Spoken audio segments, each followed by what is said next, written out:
Ethan Ward had seen strange things in space, but nothing haunted him more than the red-eyed woman from the ruined moon. Months had passed since his mission to the Red Nebula, yet her face still appeared in his dreams. Pale skin like frost, silver hair moving like smoke in the thin air, and eyes that glowed softly in the dark. She had looked at him that day with hunger and sorrow mixed together. She could have killed him, but she didn't. Instead, she whispered in a language his translator could not understand and then disappeared into the dust. Ethan returned to Earth as a silent man. His crew thought he was lucky to survive. They didn't know the truth, that he had left something behind, or maybe someone. He quit the space agency soon after and moved to the Arizona desert. He told people he wanted peace, but the truth was that he wanted distance from everyone. Every night he stood outside his small ranch house, watching the stars and remembering the strange red light of the nebula where he first met her. One quiet night, his home's security system began to beep. The sensors had detected movement near the outer fence. At first, Ethan thought it was a coyote, but when he checked the camera feed, his heart stopped. The screen showed a tall figure walking slowly across the desert, barefoot, wearing a dark cloak that shimmered under the moonlight. Her eyes glowed faint red. "No way," Ethan whispered. "It can't be her." He grabbed his flashlight and plasma rifle, then went outside. The night was cold and still. Wind blew over the sand, and the only sound was the crunch of his boots. The figure stopped near the edge of the dry creek. When Ethan shined his light on her, he saw the silver hair. It really was her, Valera. She looked thinner, weaker than before. Her skin seemed almost transparent. Her red eyes dimmed when the light touched her. "You left me," she said softly, her voice trembling. Ethan lowered his rifle. "How did you get here? That world is hundreds of light years away." "I followed your trail," she replied. "Your ship carried fragments of my energy. I found them. I found you." He didn't understand how that was possible, but there she was, standing on Earth, breathing Earth's air, though she looked ready to fall apart. Suddenly, she stumbled and dropped to her knees. Ethan ran to her side. "Hey, easy, you need help." Her voice came out weak and shaking. "Your son, it burns me. Your air steals my strength. I need your blood." Ethan froze. Those words brought back every horror story from the mission. But when he looked at her again, he didn't see a monster. He saw a creature dying far from home. "I can't let you feed on me," he said carefully. "But maybe there's another way. Come with me." She didn't resist when he helped her up. Her body was cold, lighter than he expected, almost like holding air. He took her inside his underground lab, a hidden chamber he had built beneath his ranch for research. The moment the sunlight disappeared and the cool artificial light surrounded her, she seemed to breathe easier. Ethan ran tests with his scanners. Her cells were breaking down from the ultraviolet radiation in sunlight. Her blood, or whatever passed for it, carried microscopic crystals that absorbed energy. She wasn't drinking blood for taste or violence. She needed bioenergy to survive. When she woke later, she saw him sitting nearby, studying data. "You risked much bringing me here," she said. Ethan looked up. "You saved my life once. Guess we're even." She smiled faintly, though her eyes still held sadness. "Your kind fears what it doesn't understand." He chuckled. "You're not wrong about that." Days passed. Ethan helped her adapt. He made adjustments to the lab's light filters and found a way to give her small doses of stored energy from old batteries. She learned to speak English faster than he expected, listening carefully to every word. Sometimes she asked questions about things that seemed small to him, like why humans built fences, or why they feared the dark, or why they kept pets when they could simply build machines for company. Once, during a quiet night, she touched the rainwater running down a pipe and looked amazed. "We never had this," she said softly. "Liquid sky." Ethan watched her curiosity grow. Beneath that cold, pale surface was someone who wanted to live, to understand, maybe even to belong. But not everyone on Earth was blind. His system soon picked up a coded alert. The military had detected abnormal energy signatures near the desert. Ethan's heart pounded. If they found her, they would capture or destroy her. That evening, Valera stood near the hidden window watching the sunset through protective glass. "Your people have seen me, haven't they?" she asked quietly. Ethan hesitated, then nodded. "They'll come." She turned to him, her red eyes glowing again, but softer now. "Then you should leave. If they find me here, they will think you helped me." I'm not leaving you to die, Ethan said firmly. Valira stepped closer. You are not responsible for me, human. I was the one who found your world, he replied.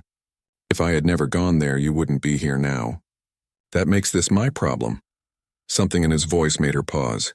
Then she whispered, You carry guilt for things beyond your control. That is very human.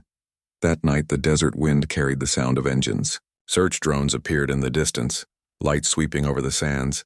Ethan moved quickly. We have to go, now. Valira nodded, her movement smooth but weak. She followed him through the narrow tunnel leading out behind the ranch. When they reached the surface, Ethan saw the desert sky filled with searchlights. They're closer than I thought, he muttered.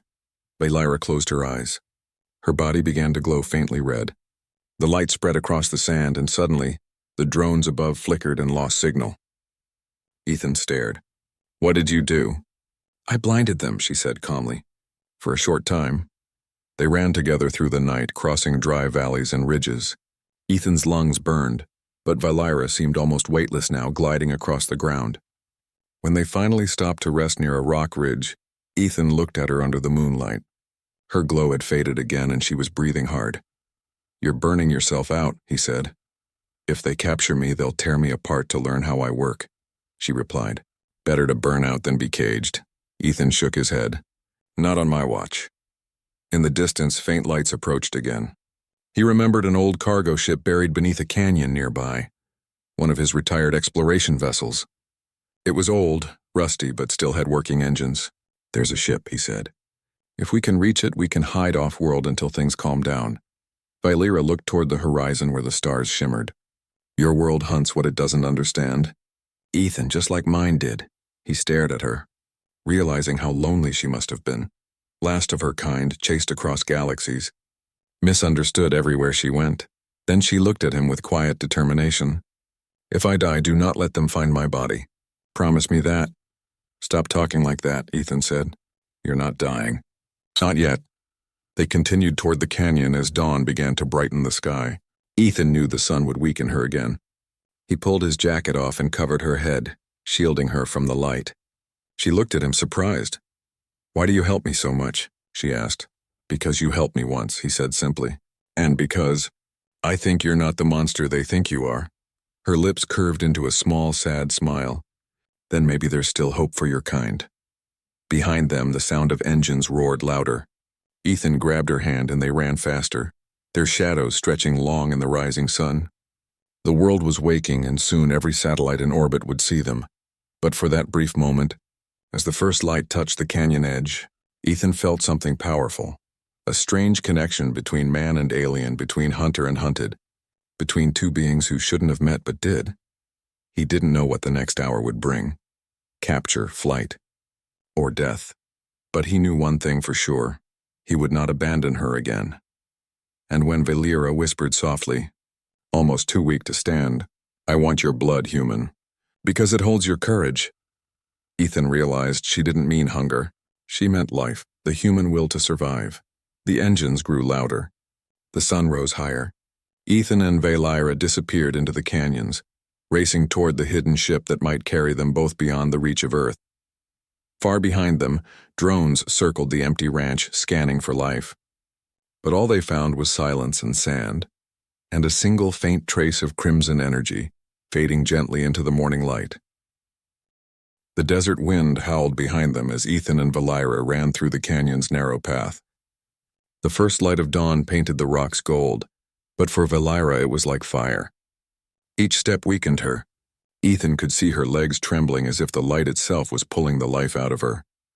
He held her hand tightly and guided her down the slope until they reached the mouth of an old cave. Inside the cave, hidden behind a steel door covered in dust, rested Ethan's old ship, the Orion's Edge. It had been buried years ago when he left space travel behind. He never thought he would see it again. But now it was their only hope. He opened the control panel beside the door.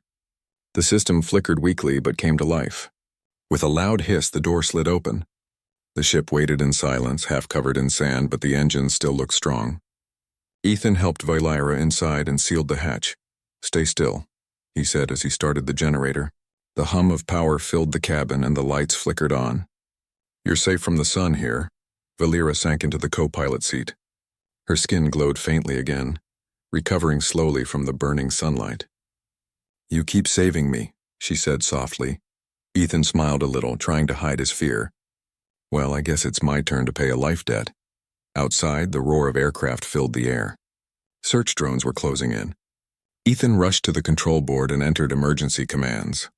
The old engines groaned and shuddered, but finally they began to lift.